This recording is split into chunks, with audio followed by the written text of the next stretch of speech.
இப்போ அழகும் ஆடம்பரமும் இருந்த 1000 பேர் கூட ஆசையா பழகுவாங்க. அன்பா இருந்தா பழகுற 10 பேர் கூட உண்மையா இருக்கும். நம்ம அவங்கள மாதிரி ஆகணும் இவங்கள மாதிரி ஆகணும் அப்படின்லாம் ஆசைப்படாதீங்க. அதுக்குதான் அவங்களே இருக்கிறாங்களே. நீங்களாவே வாங்க. யாரோட அடையாளத்தையும் நீங்க எடுத்துக்காதீங்க. உங்களோட அடையாளத்தை இந்த உலகத்துக்கு நீங்க பதிவு பண்ணிட்டு போங்க. நம்மள வணங்குறவங்களும் இருப்பாங்க, நம்மள வரவேற்கிறவங்களும் இருப்பாங்க, நம்மளை எதிர்க்கிறவங்களும் இருப்பாங்க. நம்ம வேலை நம்ம கடமையை செம்மையா செஞ்சுட்டு அந்த நதி மாதிரியே போய்கிட்டே இருக்கணும்.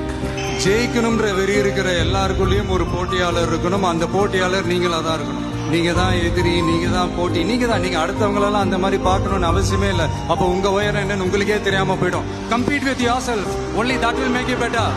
நாம ஒரு செயல் செஞ்சா அது நமக்கு நல்லது நடந்தா சந்தோஷம்தான். ஆனா அதே செயல் நம்மளை சுத்தி இருக்கிறவங்களுக்கும் நல்லது நடந்தா அதான் சரியானதும் கூட. கிடைச்ச வண்டியில ஏறி நினைச்ச இடத்துக்கு போக முடியாதுங்க. நமக்கான ட்ரெயின் வரணும்னா நாம கொஞ்ச நேரம் பிளாட்ஃபார்ம்ல நின்று தான் ஆகணும். என்ன நண்பா?